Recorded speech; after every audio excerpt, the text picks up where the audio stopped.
That said, that said, I will give you an introduction to our company real quick, just so you have an idea of who we are, just because it is useful for the actual presentation. One thing I'll point out really quick is that we're very well involved with GMIS International as an organization. We work with all kinds of different chapters, Alabama, Georgia, Illinois, now New Jersey, others, and then even some non-GMIS GMIS-like organizations like TAG ITM in Texas or FLAGISA in Florida, Nickel GISA in North Carolina. So we're very involved in the public sector IT space, and that's really where we spend all of our time. We were founded as a company in 2013 as a company that focuses on data protection only. So we're like an MSP, but we're focused on just data protection. We don't do phones and internet connections and printers and that kind of stuff. We literally started out doing just backup and disaster recovery, and then we added cybersecurity services about 5 years ago to supplement what we were doing on the backup and disaster recovery side. The presentation today is going to be more specifically around the cybersecurity side. We're based in Birmingham, Alabama, but we have clients, over 100 different public sector clients all over the U.S., generally in about 25 different states, all the way out to Oregon, from Oregon to Rhode Island to Texas and everywhere in between. So all over the place as far as that goes. I tell people all the time, we don't actually sell technology. We sell restful nights and warm, fuzzy feelings. And that's really what we're in the market to bring to you. And I actually stole this from a customer of ours who kept telling me that, like, after they started working with us, oh, I can finally sleep at night knowing the stuff is taken care of. And so I was like, I'm going to steal that and put that right into my marketing material. Thank you. But all right, this is the closest thing to a sales pitch you're going to get. So we're just going to move on from there. All right. A little bit of background about myself. So I'm the co-founder and president of ThinkGard. Like I said, we've been in business since 2013. Again, that's the bulk of what we do. So I've got about 23 years of experience in IT altogether. So I started out right in the heart of the .com bubble in 2001 and got to play that game for a while. So that was fun. I started out in a really large company and then have worked also with small and medium business and public sector. The important part about the working for large companies is what we've done over the years is really take what used to be enterprise level technologies and capabilities and bring those to smaller organizations that didn't have access to some of those enterprise things in the past. And so that's really what we focus on. And then if you're into education, I've got a BS and an MBA with an IT management concentration. So, okay. I will say before we start on this particular presentation, do resist the urge to pass judgment on these people. The first time we did this presentation, I didn't have this slide in it, and we got to the end, and the general consensus was these people deserved what they got. I promise that nobody deserves what these people got. So as we're going through here, just put yourself in the position of, like, we've all made decisions at one time or another that probably weren't the right decision. But sometimes you get away with it and sometimes you don't. In this case, they did not. A little bit of background about the company that we're going to be talking about in the case study today. So this was generally when we do cybersecurity stuff, we're doing co-managed cybersecurity where we are part of their cybersecurity strategy, part of their cybersecurity department. For this particular customer, we were just doing consulting. We didn't have any control over how they do things, or we couldn't make changes. We were literally just a consultant that would give them recommendations that they could then either take advantage of or not take advantage of, but nothing really past that. So a little background about them. So again, names changed to protect the innocent. We won't talk about them. I will say that they weren't specifically a public sector organization. They are a healthcare organization that has 65 different locations all over the U.S. With 3,000 endpoints that they're managing. So a pretty big operation overall, but they did have 14 internal IT people. So not a small IT shop either, but when you talk about 3,000 endpoints and 14 people, that's still a pretty high ratio of endpoints to IT persons. So that's interesting to keep in mind. And then from the outside looking in, they look like they're well organized. I've got some stuff on the next slide as to the different products that they were using. And if you asked them how they were doing things and they gave the answers, you'd be like, okay, well, that seems logical. But we've got more details under the hood as we get in. And then we'll talk about Jerry. And again, I've changed the names to protect the innocent here, but Jerry is our main contact there. And we'll kind of talk about Jerry and the decisions that he made along the way as well. All right. So as far as the different products that they were using, if you ask them, okay, well, what are you doing for your virtual environment? Well, we've got Cisco HyperFlex, and our old system is a EMC SAM setup, and for backups, we're doing Veeam to a data domain device, and we also have Zerto for doing cloud VM replication, and we've got Duo for MFA, and we've got Alien Vault for SIM, and Cisco firewalls for some things that we have, and then we also have some Fortinet firewalls as well, Sophos for some AV, and then AirWatch for VMware, so for MDM. So a lot of good products. I mean, legitimately good products that they're using. And you said, man, if these are all set up right, you should be good to go. We come into some places that everything's kind of stuck together with duct tape and baling wire and whatever else. And this is a scenario where they have spent money on good products and should be in good shape. It's worth mentioning on here that they were moving from one firewall vendor to another in this process, and we'll talk more about that as we go.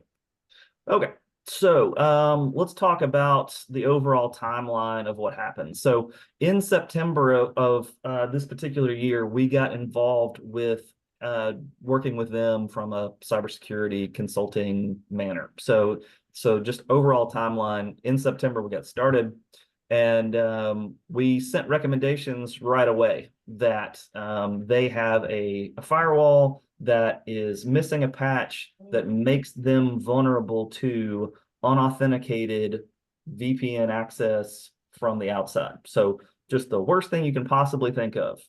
This firewall in its current state will allow people to be able to access the network without a password.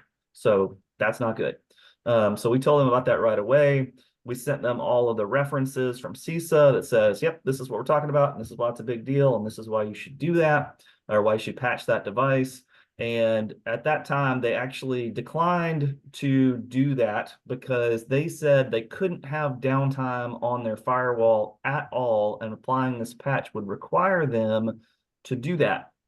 And we're going to be moving over to these other firewalls soon, so we don't need to worry with that. We're just going to focus on moving over to the new firewall instead of patching the old one.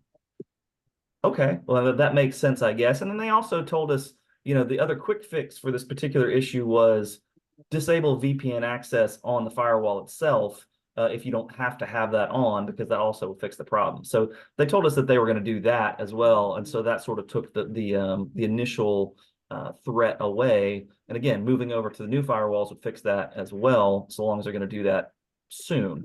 But again, that's part of the problem. So they did so we told them about that in September. On February 5th, and this is a couple of years ago, but on February 5th, we got the first indication of a breach attempt. We got notified at 3:50 in the morning. Again, we're getting notifications from their SIM solution, and we're able to make recommendations as we see things. So we got notified at 3:50 in the morning of an attack.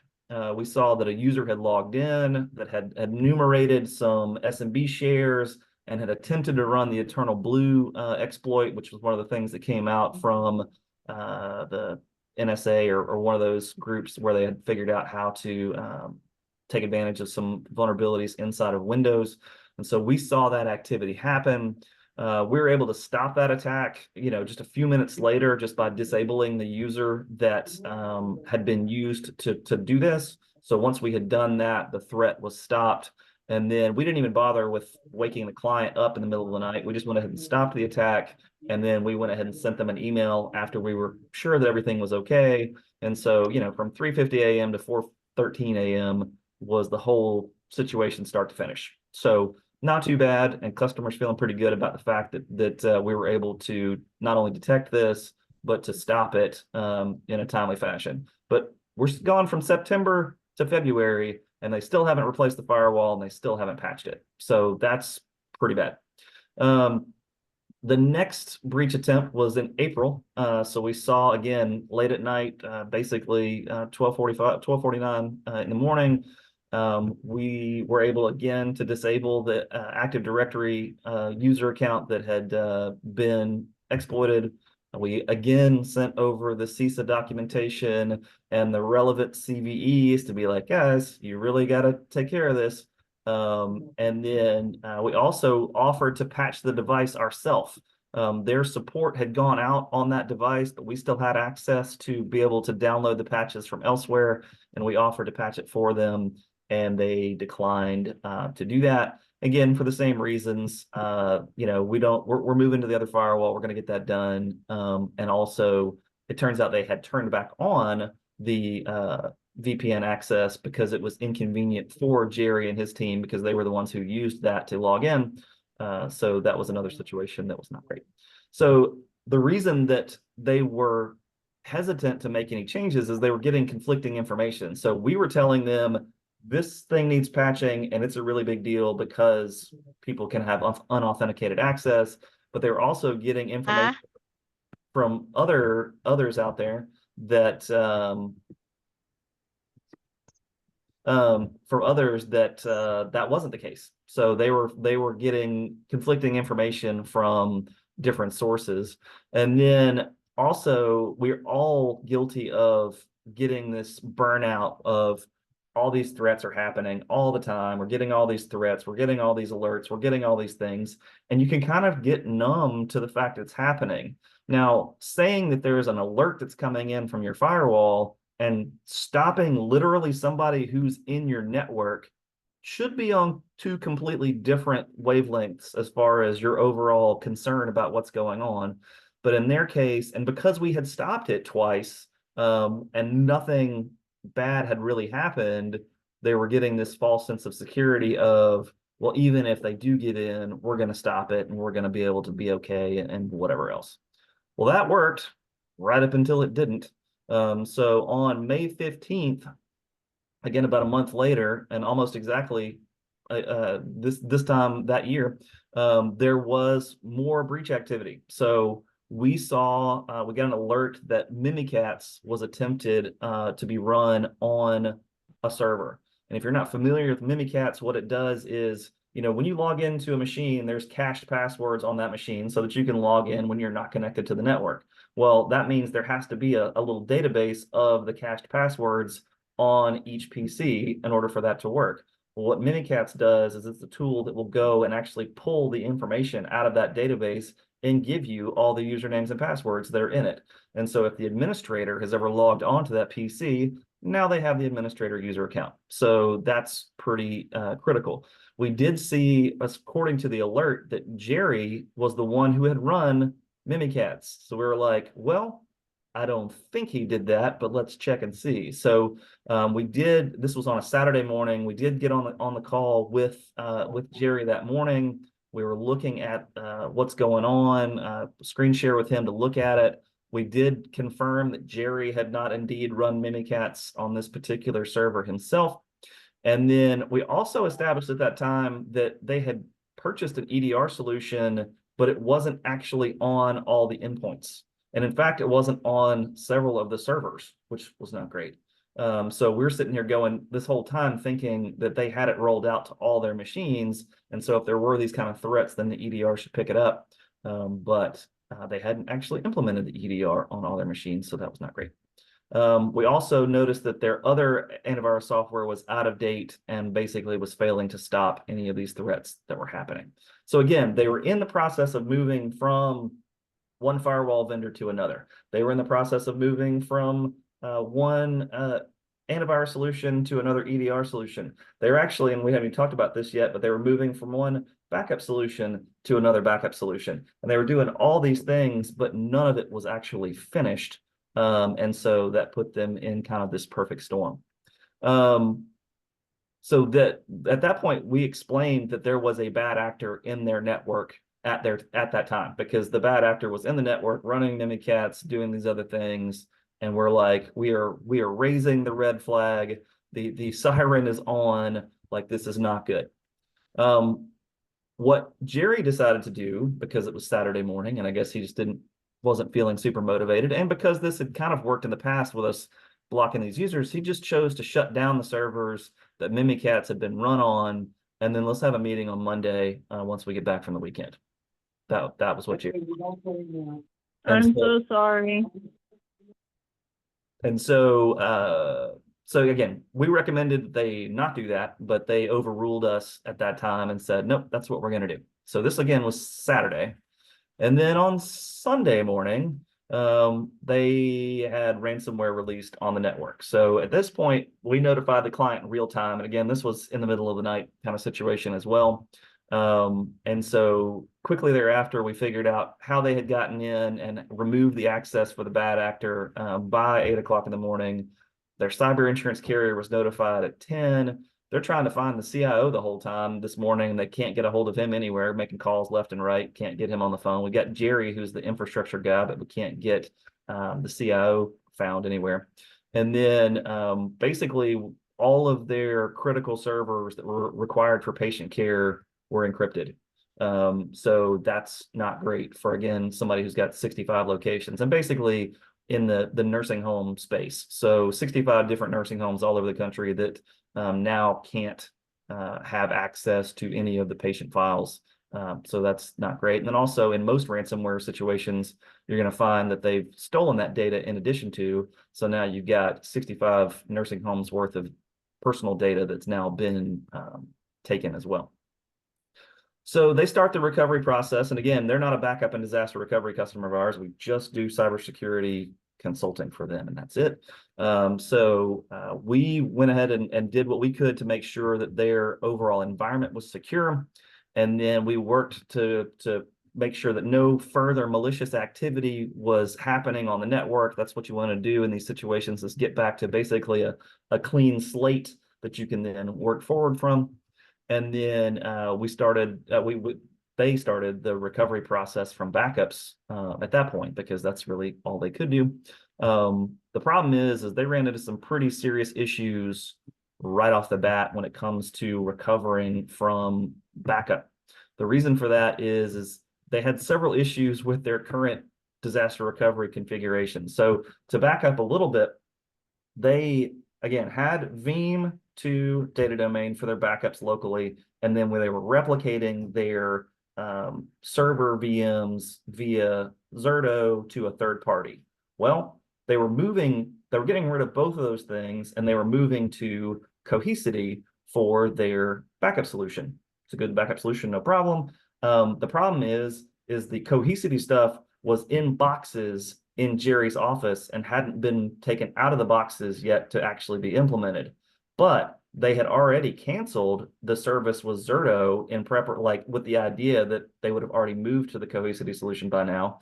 And the reason they were moving to the new solution was that they were running out of space on their data domain, and thereby on their Veeam backups, they were really only backing up servers sort of a couple of times a week, onesie twosies, go in and pick, all right, just back that one up. Okay, back this one up. And they weren't keeping a whole lot of backup data. And then, so there was a lot of issues. So because of the limited storage on the data domains, they had limited retention of the Veeam backups, and some servers weren't being backed up regularly or at all. They also had SQL backups of their patient, their EMR system to another location, their SQL maintenance jobs for the backups of the databases. But it turns out those were not on immutable storage, and thereby when the encryption happened with the ransomware attack, those backups were also encrypted. They had turned off the replication for Zerto and had canceled the service with the third party, but they had only canceled it maybe a few weeks before this happened. And so they held out hope that they might be able to go and get some of that data that hadn't been deleted from the third party yet, and actually sent a guy on an airplane from wherever their office was up to the Northeast somewhere with like a suitcase of USB drives, hoping that he might come back with some data, but wasn't able to actually do that. And then, like I said, they had purchased a new backup solution, but it was sitting in boxes in Jerry's office and hadn't actually been implemented yet. So their recovery ultimately failed because they didn't have backups of all the stuff that they needed. Their SQL backups were encrypted, and then their replications were unusable. And again, I'm not talking bad at all here about Veeam, Zerto, Cohesity, any of those. This is all just down to Jerry's implementation of those. And then at this point, they started negotiating with the bad actors at that point, because when you find yourself in a situation where you don't have a good backup and you don't have a, your production systems, that's when you're going to find yourself in a position to pay a ransom, unfortunately. And so I've got a recording of this voicemail that the bad actor actually left with one of the members of the organization. I'm going to play it, and it's going to be a little bit hard to hear, and I apologize for that in advance. Hopefully you'll be able to hear it, but I'll sort of sum it up after. It's about 35 seconds long, so I'm going to play it real quick. Hello, Mr. Long. My name is Michael, and I'm represented at Concrete Group. We hacked your company, probably you know about it, and we are asking you or your IT guys or your management to contact us. We saw that some of your colleagues have read our messages. So we need to reply within tomorrow, because there is no time to wait now. You need your business, we need our money. Thank you. So a couple of things on that. I felt bad for the guy because he really had a good line. You need your business and we need our money. And then he tripped over it in the end and got all messed up. So I felt bad for him.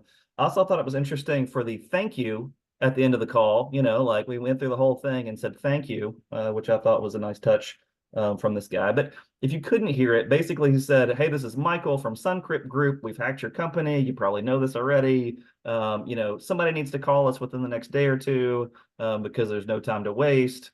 And so this is them calling. They called all kinds of random people at the organization. Like I said, it's a nursing home company. They were calling nurses at nursing stations and stuff and saying, hey, you need to go tell your management to pay up because, this is going to be a really big deal and whatever. So it was a very brazen attack that they were doing, and they were working hard to get them to pay, which ultimately they did. So the ransom was ultimately paid. It's interesting how all this goes down. So the ransom started out at $5 million. They ultimately paid $250,000. And when I do this in person, I always ask the question, like, why did they start at $5 million? Well, they started at $5 million because that was the maximum that was how much their cyber insurance policy was for $5 million. And the bad actors had found a copy of their cyber insurance, the actual paperwork on the servers as they were going through the process of encrypting them. So they knew exactly what the most they could possibly pay was $5 million. And so that's what they asked for. Interestingly, there is a cottage industry that has developed in the cyberspace of people who will negotiate with the bad actor for you in order to try and get the ransom down as low as possible. So again, they paid $250,000. This is a company that does hundreds of millions of dollars of revenue per year. So $250,000 to them is not that big a deal. But as the title here says, it's not that simple. Because the big problem that they have is they're actually facing up to $10 million in HIPAA fines because of all of the data that was actually leaked as a part of this overall attack. So second bullet there, I don't want to run past that. Don't store your cyber insurance policy information on the same network that's covered. Print that stuff out, stick it on a shelf somewhere, and then take it and take it off so that you don't have them looking at your insurance policy in the process. But yeah, $10 million in fines. They actually paid $1 million just to have a company come in and figure out who all they needed to notify that there had been the breach in the first place. I mean, it was that many records, that much data, that much hassle. So just because they got the ransom down to 250, that's not the whole story. They also faced fines in multiple states for lack of timely reporting because they didn't actually do all the notification in the time frame that's set forth by the HIPAA rules as far as being able to report all that. So that's another strike against them in this situation. What's interesting, we've seen this here and then we've seen it other places too. After you pay the ransom, the bad guys become your new best friend. You go from being adversarial to being, oh, we're on the same team. They actually even told them how they got in, and then made recommendations about different security software they might use, and then even recommended a disaster recovery product that would have actually helped them in this situation too. So I believe, as I recall, they told them, yeah, you guys should switch from Sophos to CrowdStrike, I think, for your endpoint protection, and then recommended that they actually use the Datto backup system, which is the backup system that we use for our backup customers. And I didn't know how to feel about that exactly, that the bad actors are going, you should definitely be using Datto. And I was like, well, I guess that's good, because that is definitely what we're using. So like I said, they became their new best friends. In the end, they did get all of their data back, or most of it, in this situation. The people ask that a lot of times is, if you pay the ransom, are you actually going to get your stuff back? The consensus from the bad actors is, if we don't if we don't help you fix things after you pay the ransom, then we'll get a bad reputation, and then nobody will pay the ransom anymore because they know they're not going to get recovery after. So we actually have to do a really good job of helping them recover after, so that the next group will pay as well. So pretty interesting as far as that goes. So when all was said and done, it's still ongoing. I mean, this has been a couple of years ago, and it's still something that they're dealing with as far as notification of people and repercussions from that. What's interesting also is this isn't super important in the public sector space, but in the private sector space, if they want to sell this company later, this is like something that's going to be on their books. It's like having a bankruptcy in your past, or having, something like that. It's something that will be a scarlet letter for this company forever, that they're going to have moving forward. So that's a problem if they ever want to sell this company to a private equity group or something like that. Again, they had $1 million in discovery costs alone. I mean, just determining what happened, who we need to notify, what are the repercussions, ramifications, whatever else. They had a consultant come in, and it was $1 million just to do that. Thousands of hours spent by the IT staff, attorneys, management, etc. Like, if you haven't been involved in a cyber attack, what's interesting is when you first start dealing with the attack, everybody you talk to is an attorney. Like, nobody's a cybersecurity expert in the beginning. It's, you get on a call and there's 3 attorneys on the phone, and they're trying to figure out what the footprint of the risk and what all of that looks like for the organization, because that's what they want to know first. What's our exposure? What do we have? What do we have hanging out there that we now have to deal with? Then you get into the actual fixing of things. We worked an incident with a company in Birmingham back in the late end of last year, December timeframe, that they actually were told by their cyber insurance people, do nothing, don't recover. We're working on the back end of this. We're dealing with whatever else. And they sat there for almost a week and couldn't recover, because the cyber insurance people said, if you do anything, we're not going to pay out on your insurance policy. You just need to sit there and wait until we tell you. And then finally, we had to go back to the insurance people and be like, guys, can we get going here? Like, this is ridiculous. And they finally were able to do that. So something to keep in mind, if you haven't had a conversation with your cyber insurance people about exactly how the process will go in an incident, that's a good takeaway from this too, is have a chat with them and understand what their process looks like, so you're not surprised when it actually happens. What's even sadder about this particular organization is they were still having problems from a ransomware attack that they had 4 or 5 years before this one. So this isn't the first time it's happened with them, and it's been they're still dealing with issues from the one before. So just not a great situation altogether. Their current security strategy does not include us. When it came around to our next renewal with them, we actually fired them as a customer. We're like, yep, we're not doing this anymore, because if you're not going to listen to what we're going to say, we're not going to be dealing with stuff at 3 o'clock in the morning because you're not doing what we had. Like, none of that would have happened if they'd have just done what we told them to do in the first place. And so it wasn't fair to us to try and keep up with all the mistakes that they were making. So we did not renew their contract. And then they admitted to us, Jerry told us after the fact, man, I wish I'd have just listened to you guys in the first place, and I would never have had all this to deal with, which is sad for him, but that's the way it went down. All right, so some key takeaways from this particular situation. I don't know if you know who Martin Roche is, but he's the guy who started, he founded Snort, which is like at the heart of a lot of the big time intrusion prevention, intrusion detection type software that's out there.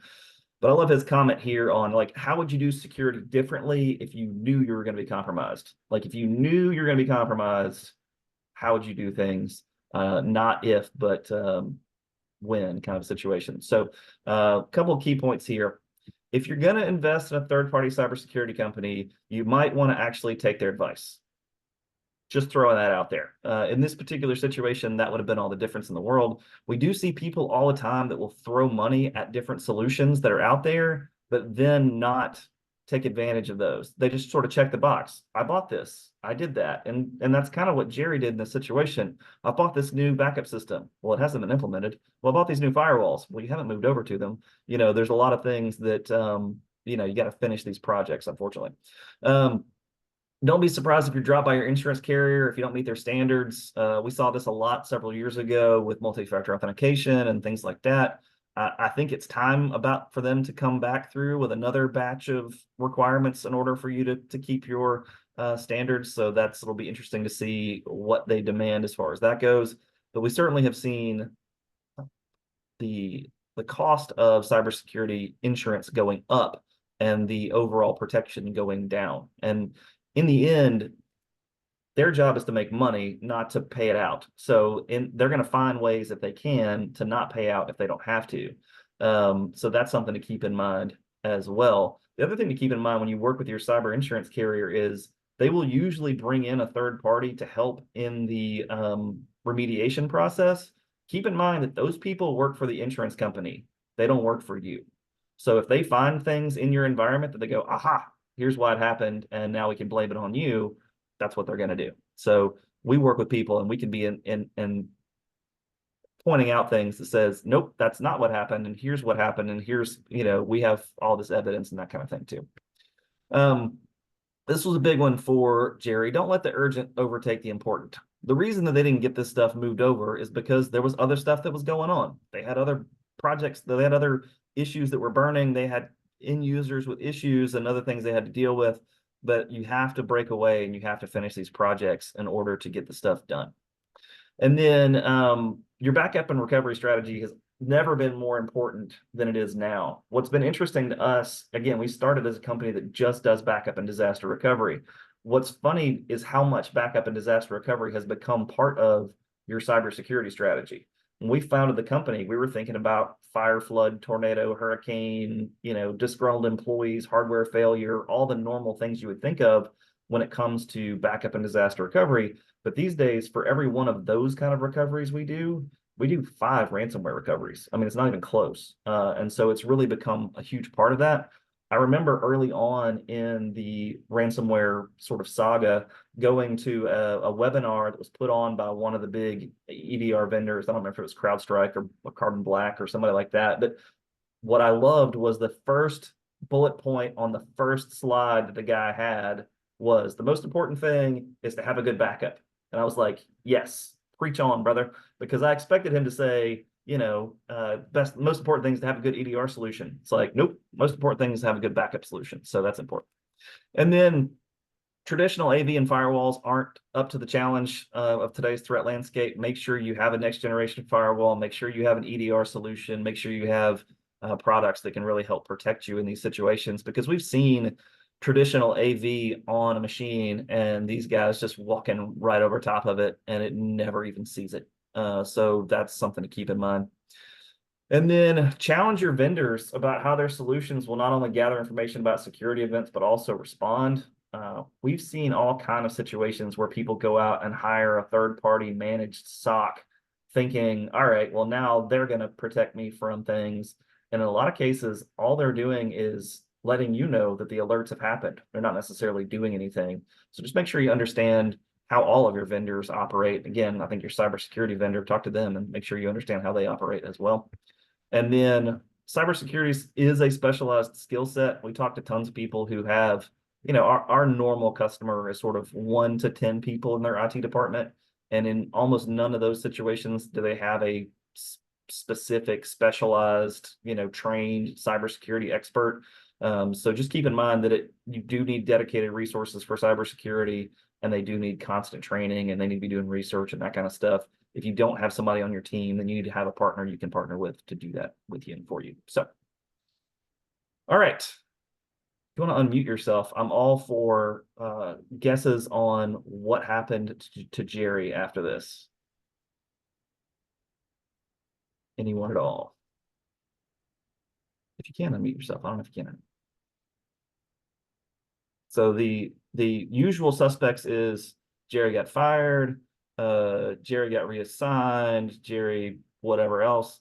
The one that doesn't usually come up, but what actually did happen was Jerry got promoted in this process. So he was able to sort of weave of story about, or weave a web of story about how he didn't have the autonomy to get things done, and he wasn't given the authority to get these things completed, and that's the reason they weren't completed. So what he needed was some more control and autonomy and whatever else to get it done.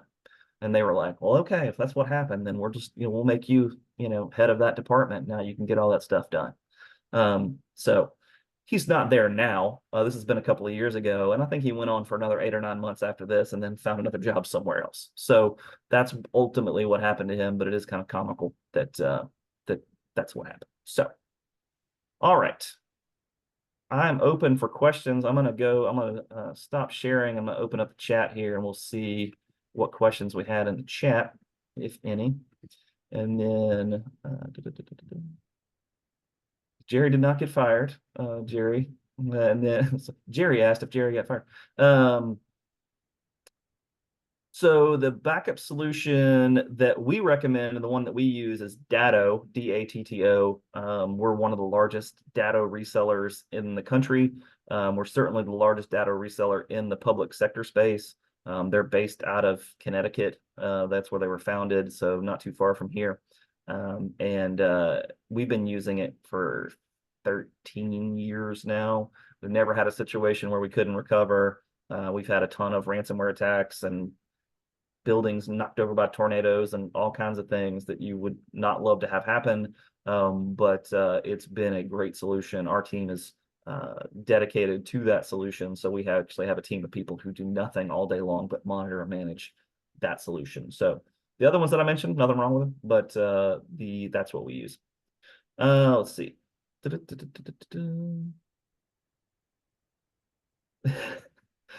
So Jerry says, in my opinion, everyone has a great backup solution. It's their restore solution that sucks. So yes, if you're not doing regular disaster recovery testing, planning, documentation, those kind of things, you can find yourself in a situation where you thought you had a good backup, but you didn't. I think we've all had situations where we had a green check mark in a backup report that made us feel like we were in good shape, but at the in the end, not so much. So that's how we deal with that. Is our backup solution actually does a mini disaster recovery test for every server every day.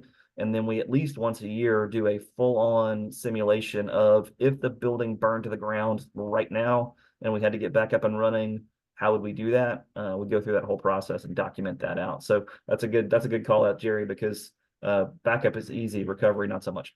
And then yes, Jerry, good call on the promotion. That's what ended up happening. Although, like I said, I think he was there for another 6 or 8 months after that, but that was it. So any other questions that you guys have, if you want to throw those in the chat. Also, my email is kevin@ThinkGard.com. You can always just email me if you have any other questions too. Let's see, from Edward, explain a little more about how you implement your solution and how you monitor that. Okay, yeah. So for backup and disaster recovery, what we do is we have a backup appliance that lives on site. We back everything up to it as often as every 5 minutes. Most of our customers do once an hour. Then that data is replicated to 2 different locations, one on the East Coast and one on the West Coast for the geographic diversity that you need. And then our team actually monitors and manages the backups on a daily basis. So we get any alerts about anything that's failed on a backup that goes into our ticketing system, then we actually go in and deal with whatever that is. If we can fix it ourselves, then we will. If we need you to get involved, because we don't actually touch any of your servers and stuff, if we need you to get involved, then we'll get you involved to reboot a server or restart a service or clean up some hard drive space or whatever happens to be that's causing failure. But to your question, Edward, it's human and automated, both. We feel like the human piece of it's pretty important. The other thing on our team is we're dedicated to backup and disaster recovery with that team. So we do recoveries on an almost everyday basis. We have 270 of these backup appliances that we're monitoring. We have over 5,000 servers that we're backing up. So on any given day, somebody has some need for recovery. So you're not going to have a situation where you call us up and you say, hey, we need to do this kind of recovery. And our team goes, I don't know, we haven't done that before. Let me think about that. It's something that we do all the time and that we're very specialized in. So that's a big piece of that. All right, moving down the lists. How about the solution that monitored the network? So what we do on monitoring the network, we have a couple of different things. The biggest thing that we do is we have a SIM solution where we can actually aggregate all the information from all your different security software devices, firewalls, even Office 365 and things like that into one console. And then from there, we can set up not only alerting for us and for you to get alerts on critical things. What we want to do is, because you're getting the thousands of alerts that get created from all your different stuff on a daily basis, this system can then nail it down to, here are the things you actually need to know about, and can take thousands of alerts and turn them into 2 things that you need to actually do. And then in a lot of cases, we can actually automate things that can resolve those issues automatically. So if there was some threat that comes through at 3 o'clock in the morning, the system recognizes it and it goes, oh, I know what to do with that. And it can go and stop it for you, then that's great. Otherwise, we're going to get an alert and then we're going to get involved personally to deal with that particular situation. So that's that. And then from Joe, it's hard to avoid downtime for system maintenance. However, cyber attack can shut down your network even longer. Yeah, so I completely agree. You know, I don't know if you guys have, I'm from the South, and I don't know if you guys have this saying in New Jersey, but it's the old, nobody has time to do it right, but everybody has time to do it twice. And so it's the same kind of mentality here is nobody has time to deal with the maintenance, but then they have time to deal with weeks and weeks of hassle after an actual attack. Like, spend the time now and do that instead of doing it the other way around, for sure.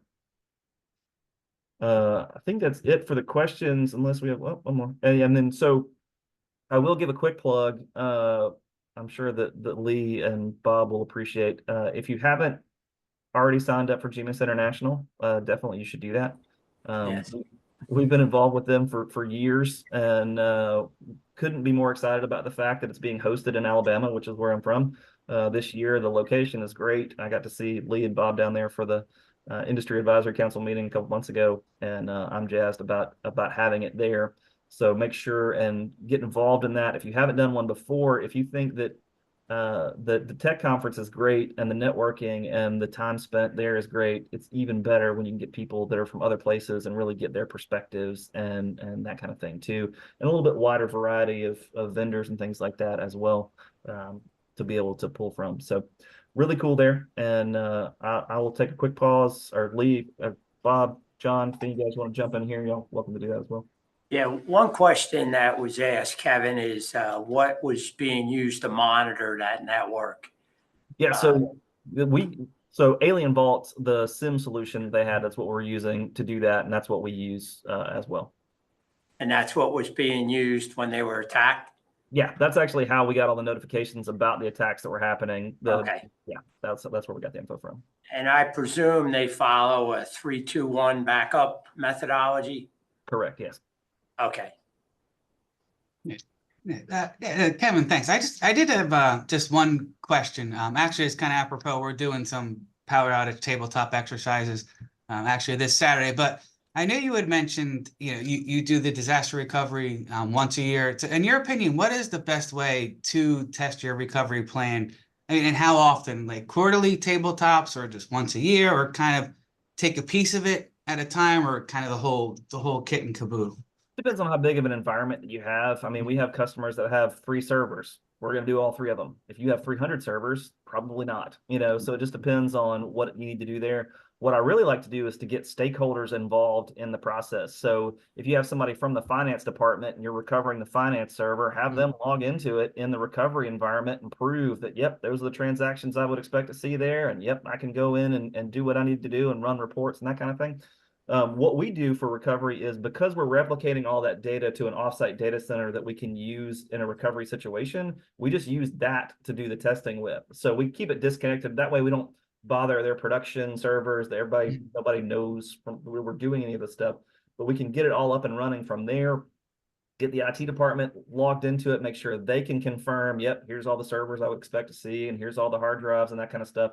And then, like I said, if you can get people from those other departments involved too, especially the critical ones, if public safety is a big deal, or finance, or those groups, you can get them involved and be able to check that stuff out, then that's going to just give you that much more understanding of the efficacy of the testing and everything else. Once a year, we find is probably about as much time as people are going to spend on it. We have people that go, well, I want to do it quarterly, or I want to do it semi-annually. And we're like, that's totally fine. We have other people that we're hunting down and being like, you haven't done a DR test in 2 years. Come do a DR test. So it goes everywhere on that sort of spectrum of where you can do it. But we feel like 1 year, if your cyber insurance people came in and said, do you have a disaster recovery plan? Yes. Have you ever tested that? Yes. When did you test it last? We tested it on December 3rd, and here's the documentation to prove it. I think in most cases, they would be like, oh, okay. Because they're not really expecting you to have a good answer to those questions. But we really appreciate the ability to do that for our customers. And it's a big differentiator in what we do. A lot of people who are selling products in the backup and disaster recovery space are just selling licensing. Like, here's some licenses, boop, you go and figure it out. Our solution is a lot more hands-on and co-managed than that. And so that's really what people like about working with us. And Nolan hates it when I say this, because it doesn't sound exciting, but like, I liken a lot of times what we're doing on the backup side to like garbage men. Like, everybody agrees that job is really important. Nobody really wants to do it. So that's kind of the way we feel about backup and disaster recovery too. It's not sexy, it's not exciting. Nobody gets fired up about, I'm going to go in the office and work on disaster recovery today. But like, that's what we're here to do, is to make sure that that's done so that you can focus on the things that are exciting. I'm implementing some new hyper-converged whatever, or a new cybersecurity thing that's exciting, or whatever else. But you can go do those things with the confidence that the backups are taken care of. And that's really what we're all about. Great. Thanks. Appreciate it. That was a really long answer to a really short question. I hope I answered it. No, it was perfect. It was perfect. Right. Well, we managed to get it in a little less time than we had allotted, but I'm sure nobody's upset about having a little extra time in their day. So take that 30 minutes that you have blocked out for the rest of it and do something useful. Go double check on your DR plan or your cybersecurity insurance strategy or whatever.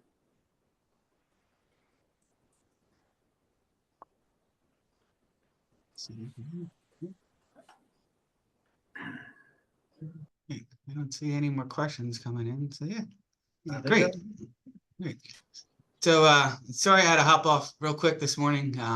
In true IT fashion, we did have an emergency right as this started. So so it's just sometimes real world comes in. But I appreciate everybody joining us this morning. John, thanks for hopping in for me real quick. Not a problem.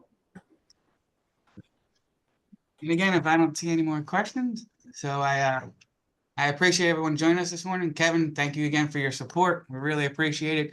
And I look forward to seeing you in person in August. I'll probably have short sleeves and shorts on then, but not the a funny shirt. thing is when I first saw you with that tie on, I was like, "Ooh, look at Lee wearing a tie." Well, yeah. But yeah, I appreciate everyone joining us this morning. Feel free to reach out, and thanks again. See you guys. All right, thank you, Kevin. No problem. Thanks. All right, bye.